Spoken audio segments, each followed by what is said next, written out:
Inside the imperial wing of the Palatine Hill, the air feels heavy, cold, metallic.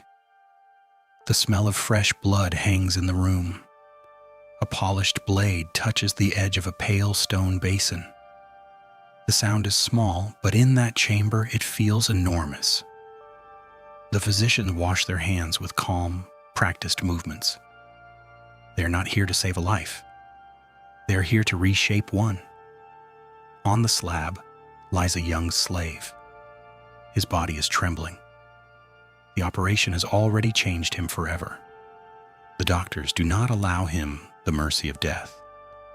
Around him stand some of the most powerful men in Rome. They do not look away. They do not protest. They do not ask whether this should be done. Instead, they prepare him for a role. White lead is smeared across his face. Violet silk is placed over his damaged body. The silk belongs to an empress who is already dead. Behind the heavy doors, Rome waits. Senators, officials, noblemen, all of them ready to applaud. This is not a rumor whispered in the dark alleys of the Suburra. This is not some filthy story invented by the streets. The year is 67 AD. Emperor Nero has ordered the greatest empire on earth to bring his dead wife back to life. Not through prayer, not through memory, but by forcing her face, her body, and her name onto a teenage slave named Sporus. And the most terrifying part of this story is not only Nero's madness, it is the system that obeyed him.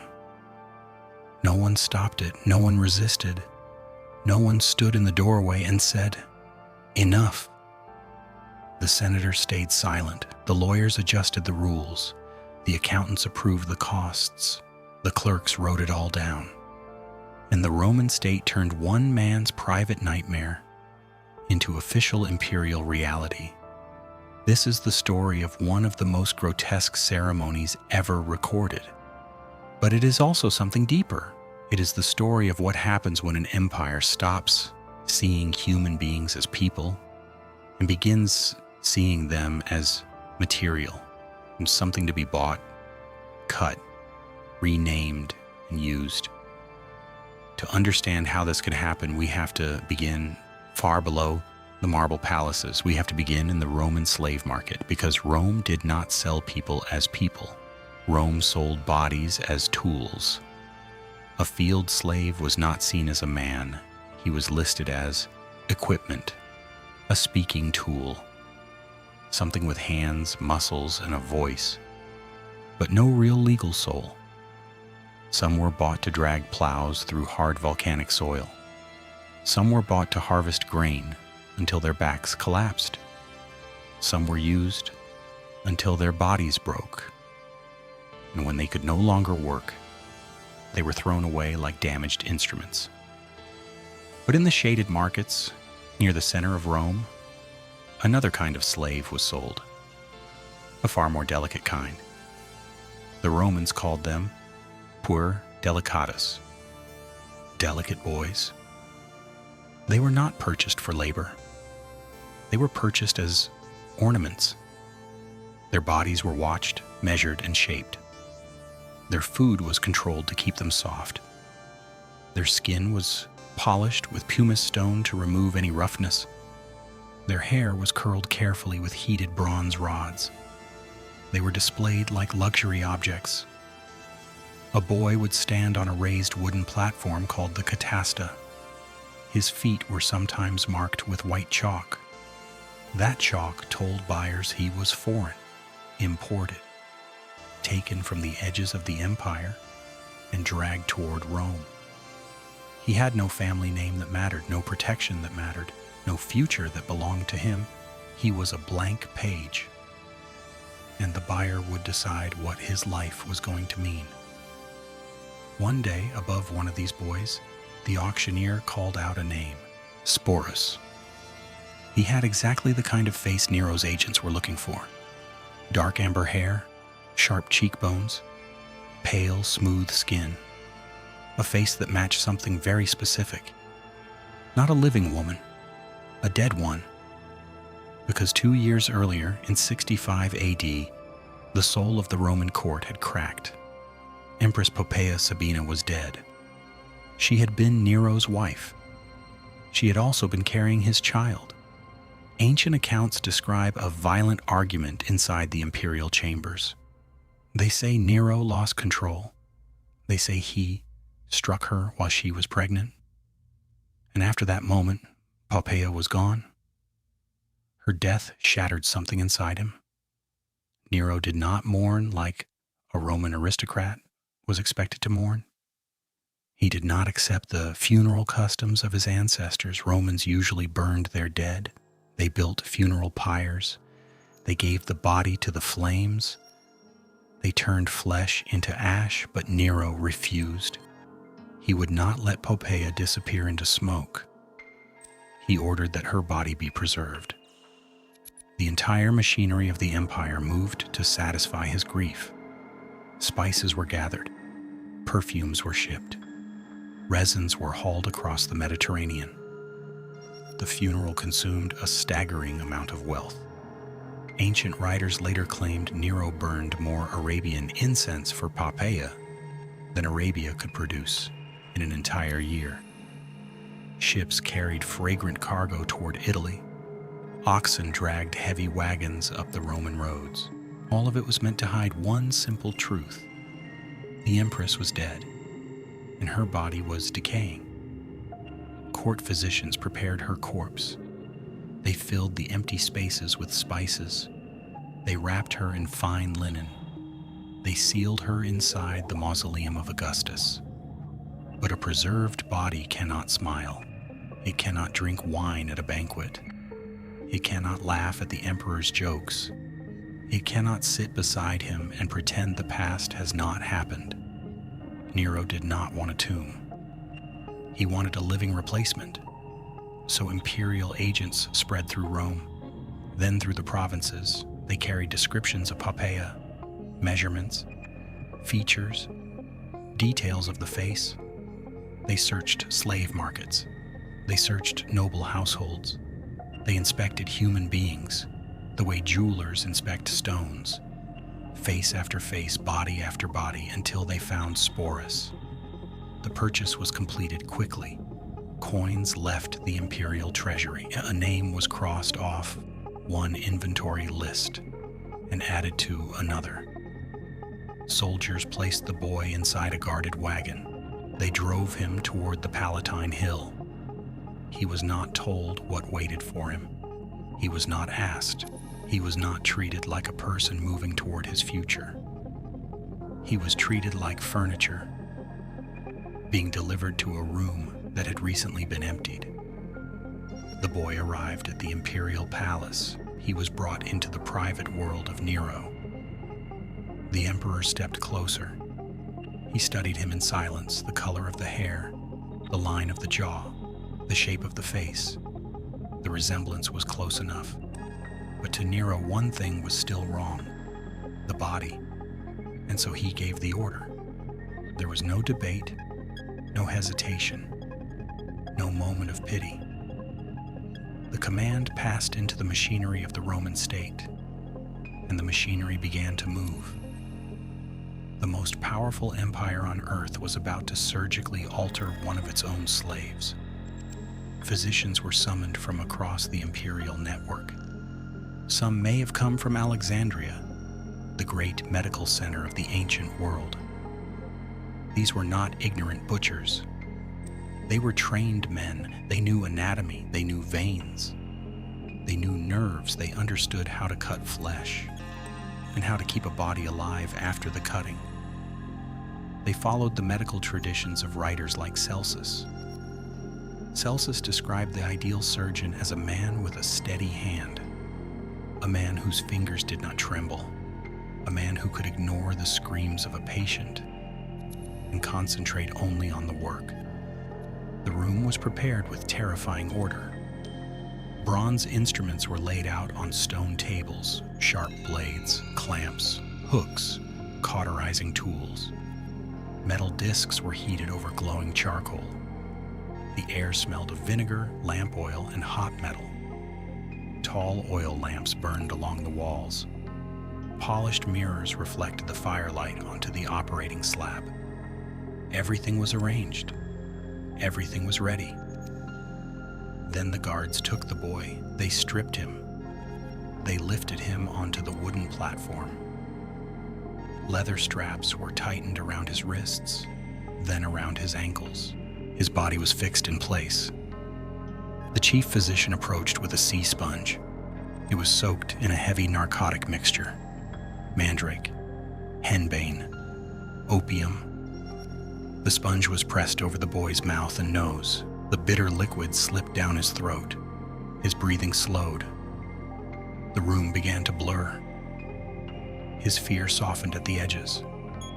But the drugs could not remove what was coming. They could only drag him halfway into darkness. Then the first cut was made. The blade opened the skin. Blood moved across the table. It dripped down onto the stone floor. Servants waited in the corners with hot water, clean cloth, and fresh sponges. The procedure was not wild. It was not rushed. It was controlled, methodical, almost ceremonial. The surgeon worked with practiced precision. He located the vessels. He closed them with metal clamps. He cut away what Nero had ordered removed. Assistants handed him heated bronze. The glowing metal touched the wound. Smoke rose into the chamber. The smell of burned flesh filled the air. The boy surfaced through the narcotic fog. Pain pulled him back into himself. His back arched against the table. His wrists fought the leather straps. His skin tore where the restraints held him. He screamed. But the physicians did not look at his face. They looked only at the wound, only at the edges, only at the bleeding. When they were satisfied, they packed the injury with cloth soaked in wine and honey. The wine cleaned, the honey sealed and protected. Then they wrapped his lower body in tight linen bandages. At the doorway, a clerk recorded the time. Not with horror, not with grief, just as an administrative detail. The operation was complete. The Roman state had erased the male body from its paperwork. For weeks, the boy remained hidden in a dark recovery room. In the ancient world, infection was often more dangerous than the knife itself. Fever could kill without warning. Sepsis waited silently in every wound. Slaves changed his bandages at sunrise. They watched his skin for heat. They watched his breathing. They watched for the first signs of rot. Slowly, the wound hardened. Scar tissue formed.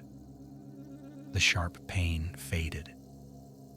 But it did not disappear. It became something quieter, a constant ache, a reminder that would remain with him for the rest of his life.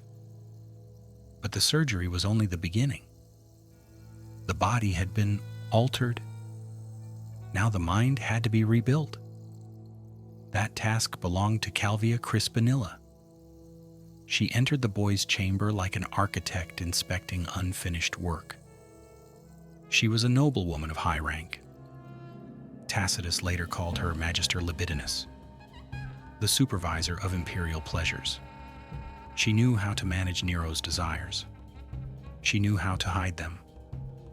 And now she had been given a new assignment. She was to build a living Poppaea. She moved into the boy's quarters. And from that moment on, the destruction became daily. The first rule was simple. The name Sporus was forbidden. That name belonged to the boy he had been, and that boy was no longer allowed to exist. Any servant who said the name in his presence would be punished. Any guard who forgot the rule would be whipped. Calvia dressed him in the clothing of a Roman noblewoman, heavy ceremonial garments, silk dyed in Tyrian purple, the color of power, the color of empire, the color made from sea creatures crushed by the thousands. She placed gold around his neck, so much gold that it pulled against his collarbones. She covered his skin with the perfumes Poppaea had once used: cinnamon oil, balsam, rare Eastern resins. Even his scent had to belong to someone else. Then she changed the way he moved. A slave boy walked with open, natural steps. Calvia would not allow that. She carried a thin wooden rod. Whenever his walk seemed too masculine, she struck him behind the knees, again and again, until his stride shortened, until his movement softened, until he learned to glide like a Roman matron in a long stola. She corrected his hands, his shoulders, the angle of his head. Every gesture was watched. Every mistake was punished. Then she attacked the voice. He was no longer allowed to speak naturally. He had to push his voice upward, away from the chest, into the throat.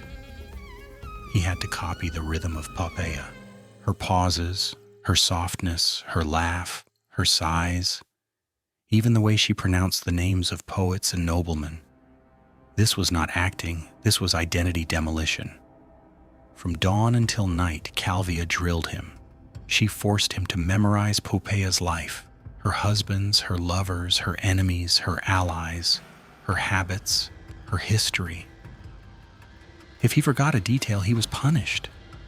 If he stumbled over a name, he was denied sleep.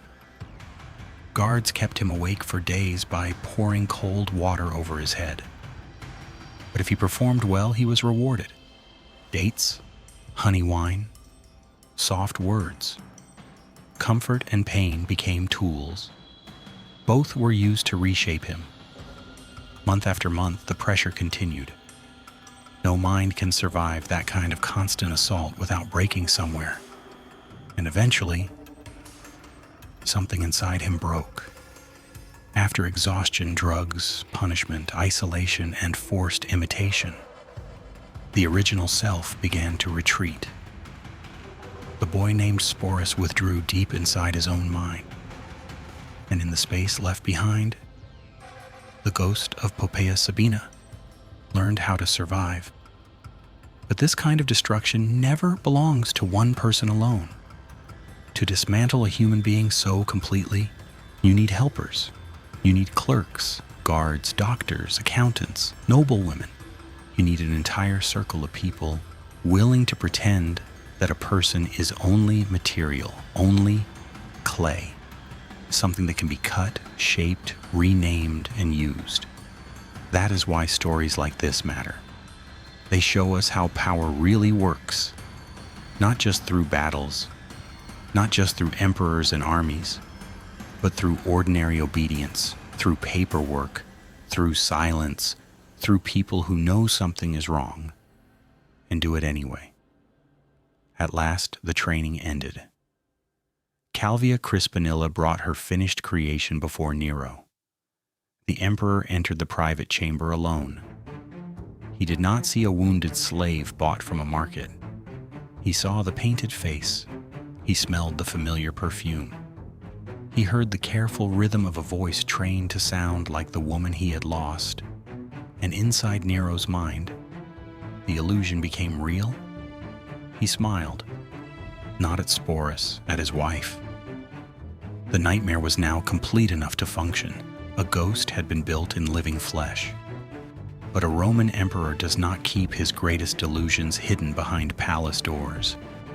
If Nero believed his wife had returned, then Rome had to believe it too. The private torture was finished. Now the empire needed a public ceremony. In 66 AD, Nero left Italy with his court. He did not travel like a normal man. He traveled like the center of the world. Administrators followed him. Soldiers followed him. Courtiers followed him. Flatterers followed him. A whole floating city moved across the sea in his wake. They boarded long-oared ships at Brundisium. Hundreds of oars struck the water together, again and again. The fleet moved east, toward Achaia. Nero had decided to compete personally in the great Greek games, and he brought his newly created wife with him so she could witness his glory. The Mediterranean sun beat down on the wooden decks. The light was cruel. It revealed everything: the absurdity, the fear, the performance. Sporus reclined beneath a heavy canopy of imported linen. Slaves waved enormous fans made from ostrich feathers to cool his face. He wore the long stola of a Roman matron. He looked out over the dark blue sea.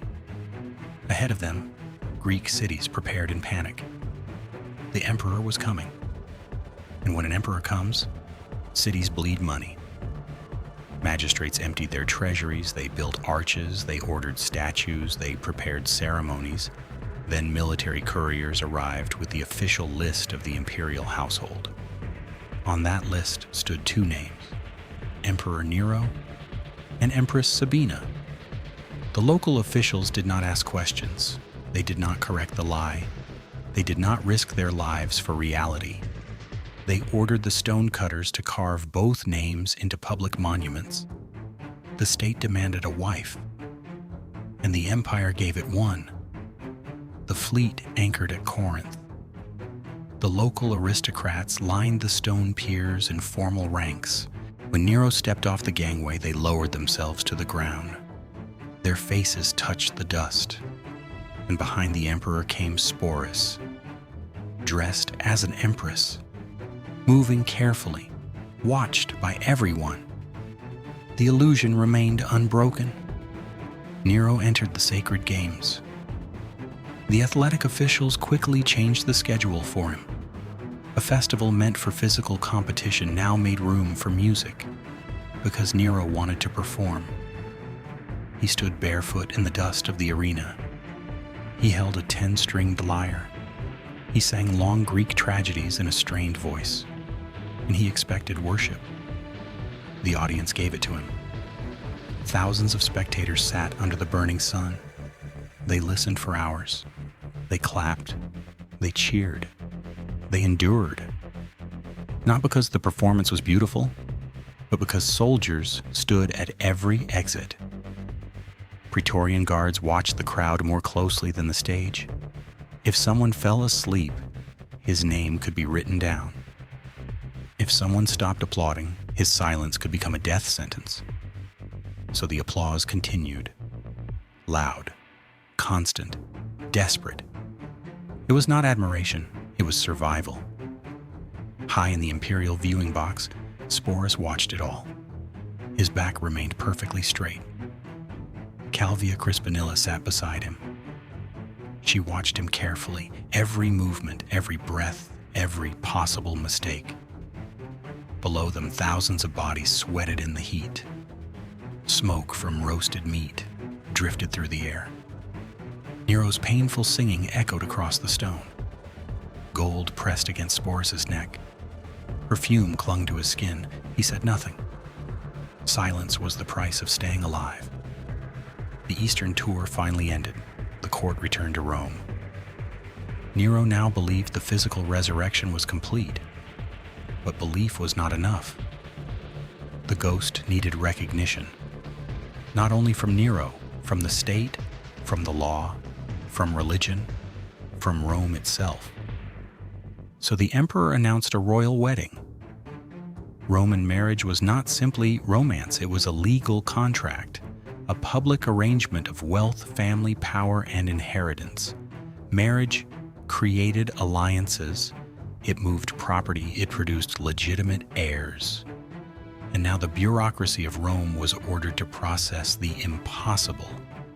Scribes unrolled fresh papyrus across long tables. They dipped their pens into black ink. They prepared the marriage documents, the tabulae nuptialis, the official contract. A dowry had to be declared, so the imperial treasury opened its vaults. Money taken from the provinces, money squeezed from grain ships and taxes, was assigned to the wealth of a bride who did not exist. Then religion was brought into the delusion. A Roman wedding needed favorable omens, so the priests obeyed. Augurs gathered on the Capitoline Hill. They watched birds cross the sky. Another priest sacrificed a young pig on a stone altar. He opened the body, he examined the liver. He searched for marks, stains, or signs of divine anger. And then the priests announced what they were expected to announce. The omens were favorable, the gods approved. The lie was now sacred, and the bureaucracy recorded that too. The marriage contract needed witnesses, not common men, senators, men of rank, men whose names carried weight across the empire. 10 powerful aristocrats stepped forward. One by one, they pressed their gold signet rings into warm wax. They sealed the document. They confirmed the legal union between the Emperor of Rome and a male slave he had ordered surgically altered only months earlier. Not one of them refused. Not one of them hesitated. The ink dried, the wax hardened, and the lie became official. A Roman bride also needed a father figure, a paterfamilias. Someone had to formally give the bride away. For this role, Nero chose Aphonius Tigellinus, and that choice made the ceremony even darker. Tigellinus was the Praetorian prefect. He commanded the imperial guard. He was Nero's personal enforcer. He had risen from the provinces to become one of the most feared men in Rome. His power came from violence, from secrets, from torture, from executions carried out in the name of the emperor. He knew the machinery of terror better than anyone. And now this man was asked to play the loving father, the protector, the one who gently gives the bride to the groom. Tigellinus entered the dressing chamber. Sporus stood there, prepared for the ceremony. The assassin looked at the victim, and he understood exactly what he was seeing. Not a miracle, not an empress, a boy, a prop, a living object made from pain. But Tigellinus was a survivor, and survival in Nero's world meant perfect obedience, so he performed the role. He lifted the flame-orange bridal veil, the flammeum, the traditional veil of a Roman bride. He placed it over the amber hair. He adjusted the fabric carefully. Then he tied the sacred knot of Hercules around the boy's waist. Every movement was calm. Every gesture was precise. The killer performed a domestic ritual as if nothing were wrong, because the theater demanded it. The wedding began in the heart of Rome. The streets had been cleaned through the night by armies of slaves. Incense burned on street corners to hide the smell of the city. At sunset, the procession started. Torchbearers walked ahead. Flutes played thin, piercing music. Young voices sang the traditional wedding chant. And Sporus moved through the center of the capital. He was surrounded by matrons of honor, the wives of senior senators. They held his arms. They guided his steps over the rough stone streets. Every movement had to be controlled. Every step had to remain graceful. The people of Rome crowded the streets and rooftops. They threw flowers. They shouted blessings. They cheered for the imperial couple. Some of them knew the truth. Some had heard the whispers. Some understood exactly what stood beneath the veil. Others believed what the state had told them. But it did not matter. Truth no longer mattered. The crowd celebrated the symbol Rome had ordered them to celebrate. The empire commanded joy, and the citizens produced it. The procession reached the foot of the Palatine hill. The great bronze doors of the banquet hall opened. Inside, the Senate was waiting. This is the center of the nightmare. Look at the men inside that hall. They recline on carved ivory couches. They wear expensive fabrics. They drink from heavy silver cups. These are not fools. These are the heirs of the Roman Republic.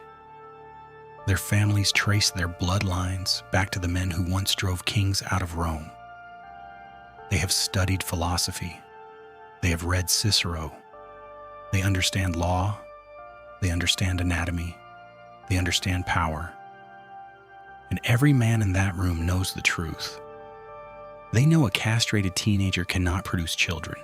They know Nero is forcing them to participate in a fantasy. They know this wedding is not real. And yet, they stand. They raise their cups. They smile. They cheer. Why? Because tyranny does not only demand obedience, it demands enthusiasm. Under Nero, the law of treason had become a weapon. The lex maestatis no longer punished only rebellion. It punished expressions, silence, a face, a hesitation, a lack of visible joy. If one senator frowned during the wedding, an informer could write his name down. By morning, a centurion could arrive at his villa. The order would be simple. Open your veins, die quietly, and do it before sunset. So the senators performed happiness. They did not merely tolerate the madness. They competed to approve it. They competed to praise it. They competed to survive. One senior senator approached the imperial couple. He bowed so low his forehead nearly touched the mosaic floor. He poured wine across the colored stones. Then he raised his hands toward the painted ceiling. And he prayed. He prayed that the new empress would soon give Rome strong sons, healthy sons, heirs for the imperial line. He said this while looking directly at the boy Nero had mutilated. The others nodded. They murmured approval. They pretended the prayer made sense. This was the final sickness of the system. Educated men use their intelligence to excuse their cowardice. They built arguments around fear. They called obedience strategy. They called silence wisdom. But in truth, they were hostages in silk. They cheered the destruction of a boy because it might delay their own deaths. The feast began. Servants entered carrying enormous silver platters. Roasted dormice glazed in honey. Flamingo tongues stacked like trophies. Slices of ostrich. Rare dishes from across the empire. Falernian wine was poured from crystal vessels. The hall became loud. Music thundered from water-powered organs. Dancers moved through the open space. Oil lamps flickered against gold and marble. Nero sat at the head table. He looked proud, almost tender. He placed imported grapes into Sporus's mouth one by one. Sporus chewed, but he tasted nothing. He sat at the center of power on earth, surrounded by the richest men in the world, and he was completely alone, a single human object, trapped in a room full of ghosts wearing human faces. The elite spoke to him, but not really to him. Every compliment was meant for Poppaea. Every polite question was addressed to a dead woman. They praised his clothing. They asked about his health. They treated the performance as reality. And Sporus answered, carefully, softly, exactly as he had been trained. He placed his voice on the precise pitch Calvia had beaten into him through months of lessons. He did not break character. Not once. Because he understood the cost. The knife had already taken his body. Now the crowd was taking his reality. Then the ceremony moved toward its final moment, the formal exchange of gifts. Nero reached for a small carved wooden box beside him. He opened it. Inside was a heavy gold ring, a signet ring. In Rome, a ring was not just decoration, it was identity. It was authority. It could seal documents, confirm orders, mark a person's power across the empire. Nero took the ring and slowly placed it on Sporus's finger. The gold caught the yellow light of the oil lamps. The gemstone flashed for a moment, and then the image carved into it became clear. It was not Venus, not the goddess of love. It was not Juno, not the goddess of marriage. The image was Proserpina, queen of the underworld, the woman taken by force into the darkness below the earth, the bride of death. The meaning was impossible to miss. Nero was not hiding the truth, he was showing it. He was marrying a ghost, he was crowning a queen of shadows. Sporus looked down at the ring, the cold gold pressed against his skin. He understood the image, he understood what it meant.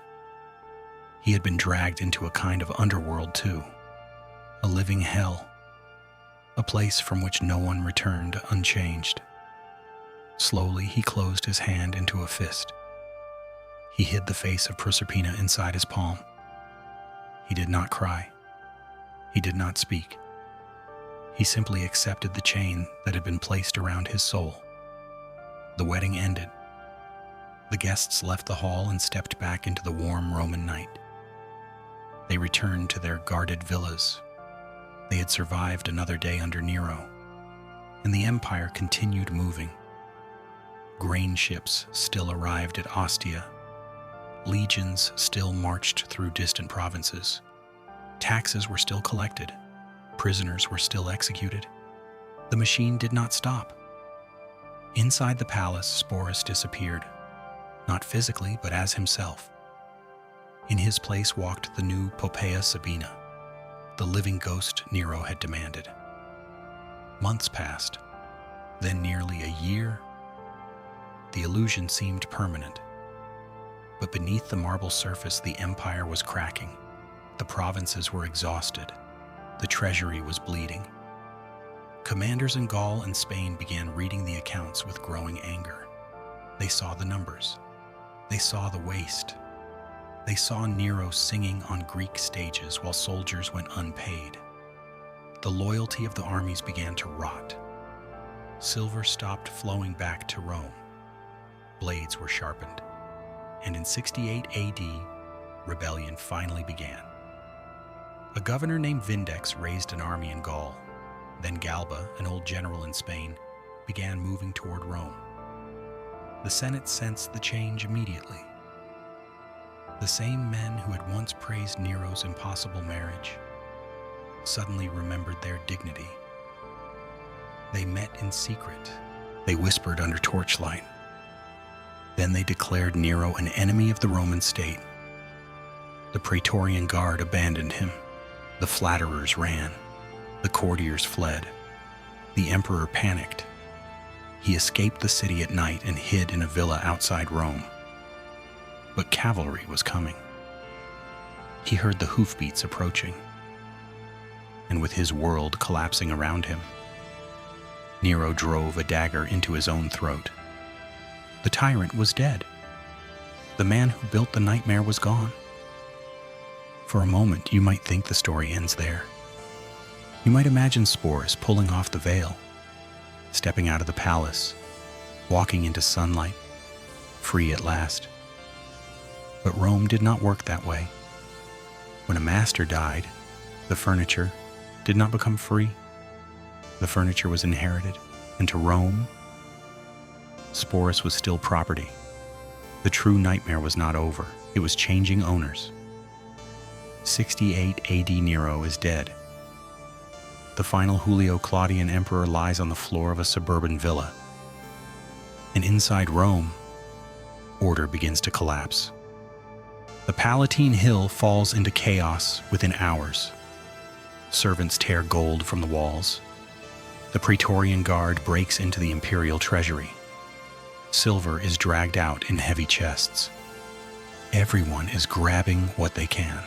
Everyone is trying to survive the fall of the old master. And at the center of this storm sits Sporus. He does not run. He cannot run. Where would he go?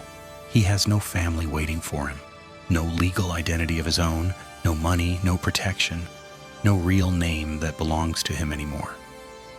On paper, he is still part of the imperial estate, a possession, a piece of property. And when property changes hands, the new owner inherits it. The first man to reach for power is Nymphidius Sabinus. He commands the Praetorian Guard. He helped destroy Nero by bribing the soldiers who were supposed to protect him. Now he walks into the palace and tries to claim the throne for himself. He takes the imperial signet, and he also takes Sporus. But Nymphidius does not end the illusion. He uses it. He makes Sporus walk beside him through the palace corridors. He calls him Poppaea, not because he believes it, because it is useful. Nymphidius has no royal blood, no ancient claim, no sacred connection to the old imperial family.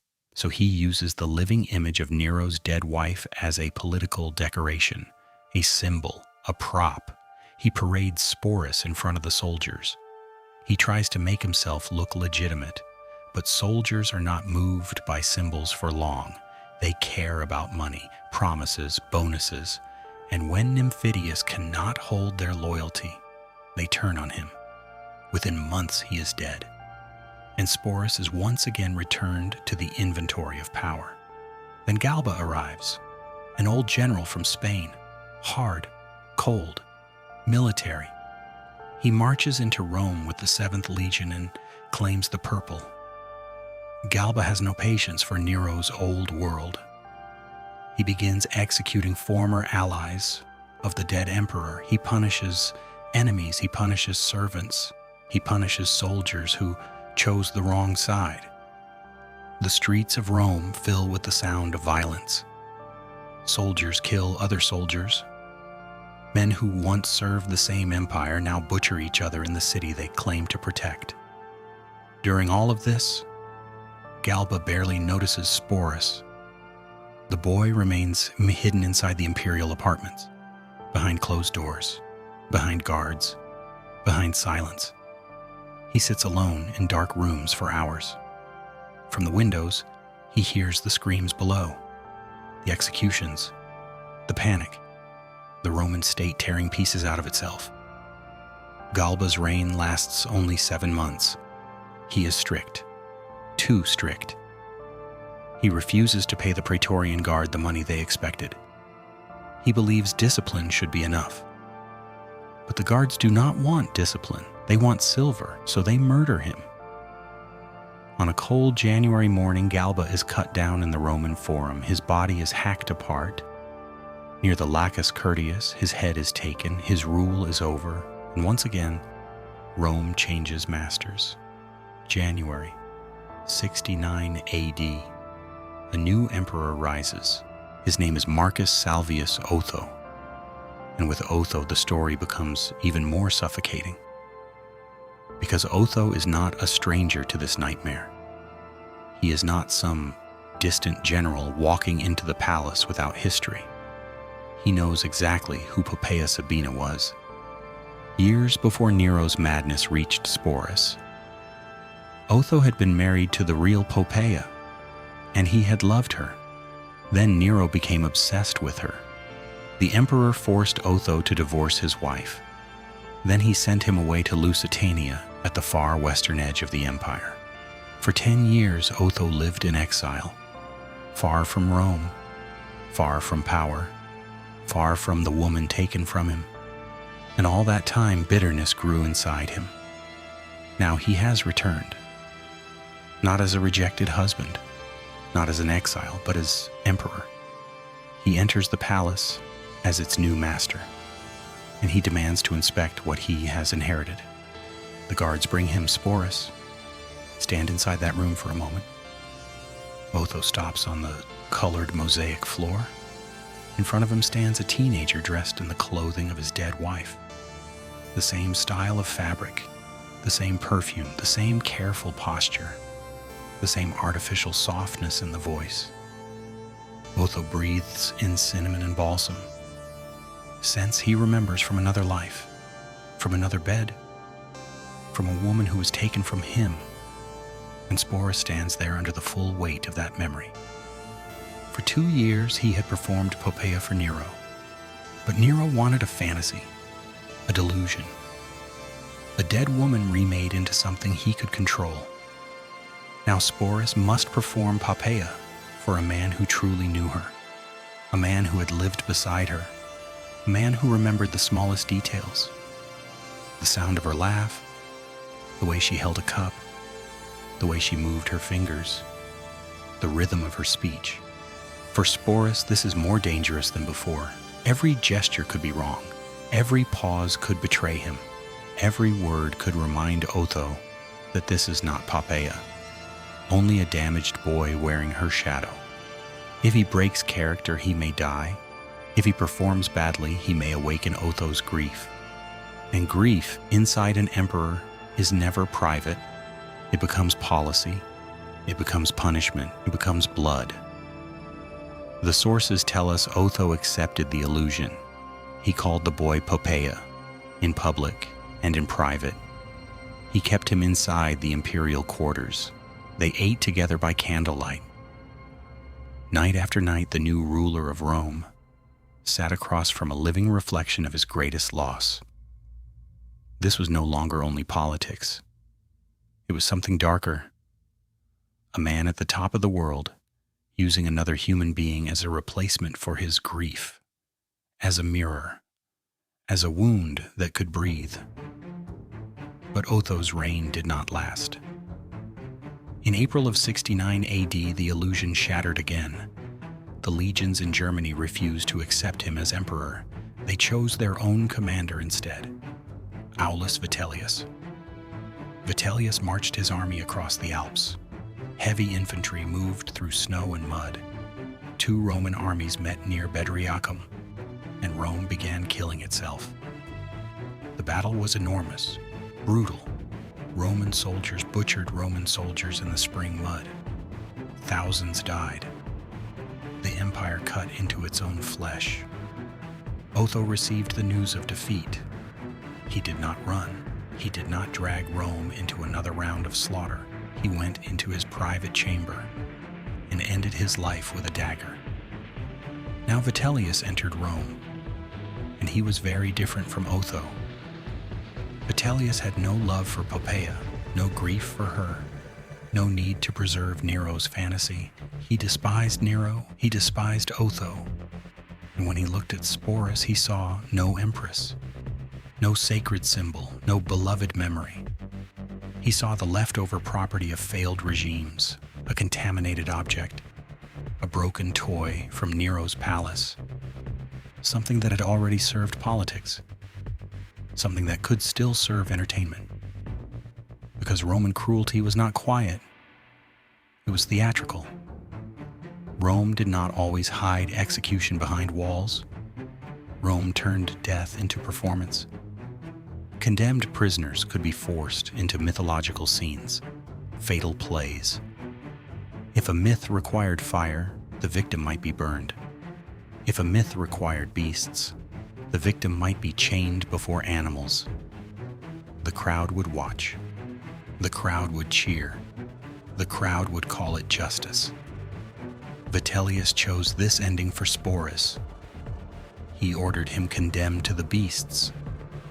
Damnatio ad bestias. Death in the arena. But Vitellius wanted more than an execution. He wanted a symbol. He remembered the ring Nero had given Sporus. The ring of Proserpina, queen of the underworld. So Vitellius designed the spectacle around that image. Sporus would be dressed as the goddess. He would be placed in the arena, and Rome would watch the underworld claim him. Vitellius ordered the imperial engineers to build the scene, a kind of working underworld inside the amphitheater. Not a simple execution, a performance, a myth turned into murder. The plan was precise. Sporus would be dressed in the ceremonial clothing of Proserpina. He would be tied to a wooden stake in the center of the arena. The sand beneath him would look still, empty. But below that sand, hidden in the dark, the machinery would already be waiting. Roman engineering was brilliant, even in cruelty. Beneath the arena floor were tunnels, platforms, trapdoors, counterweights, wooden elevators that could lift cages of wild animals from the darkness below, straight into the light of the arena. The animals were kept hungry, locked away, driven into terror and rage. When the trapdoor opened, they would explode upward into the sand. Vitellius wanted Sporus placed directly above one of those doors. He wanted the crowd to see him standing there, alone, dressed as the queen of the dead. He wanted the floor to shake beneath his feet. He wanted the audience to feel the moment before the horror began. This was not only punishment. It was a final insult to Nero's memory. The boy who had once been displayed as an empress would now be displayed as prey. The guards came for Sporus. They took away the fine silks. They removed the ornaments. They dressed him in rough, uncomfortable linen. Then they led him out of the palace, out of the world of polished mirrors and perfumed rooms, out of the halls where he had been forced to play a dead woman. They marched him through Rome, toward the amphitheater, toward the crowd, toward the final performance the empire had written for him. The change was brutal. One moment he belonged to the cold luxury of the Palatine.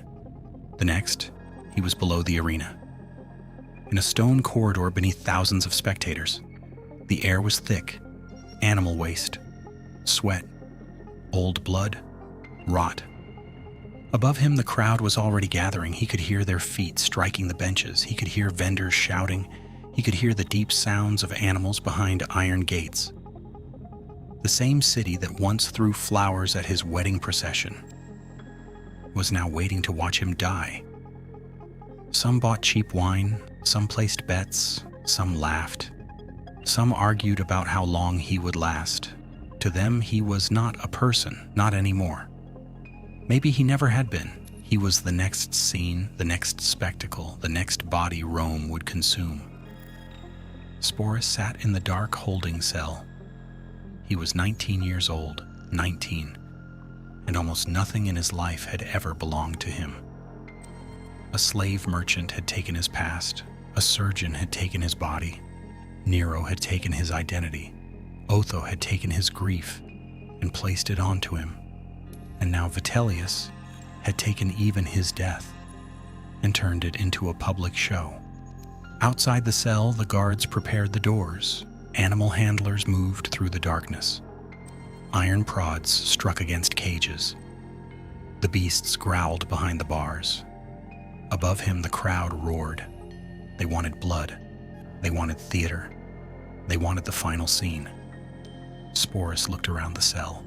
Stone walls, cold floor, shadows.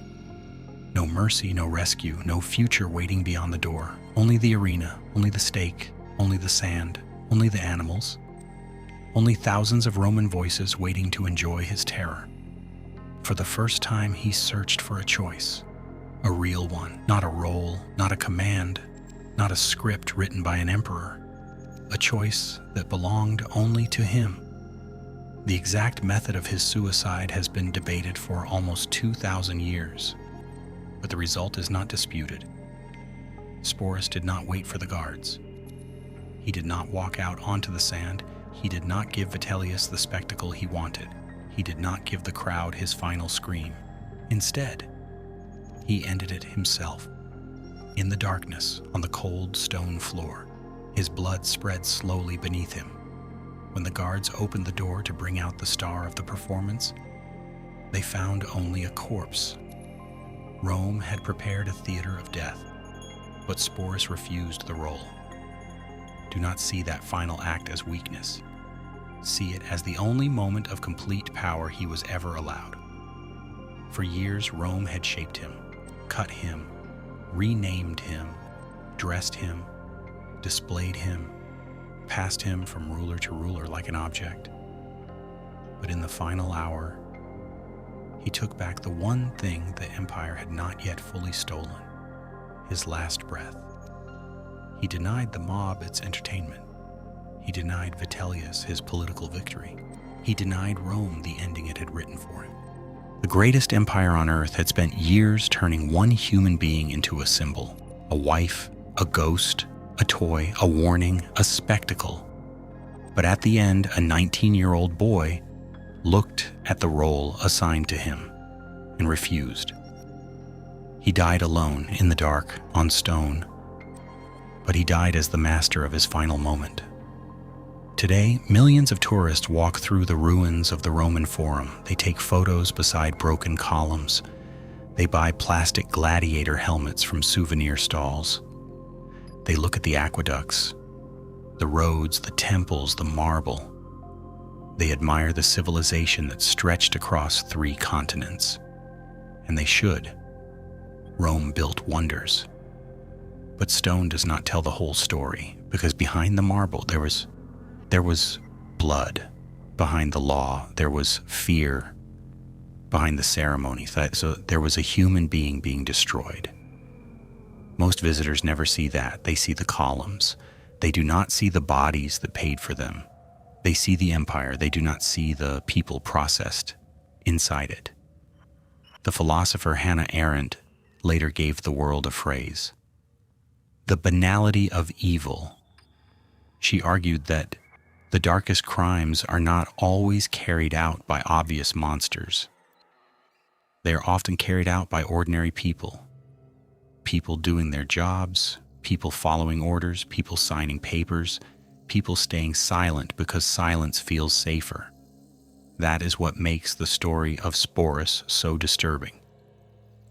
Nero did not destroy him alone. A slave trader sold him. Soldiers transported him. Doctors cut him. Clerks recorded it. Calvia trained him.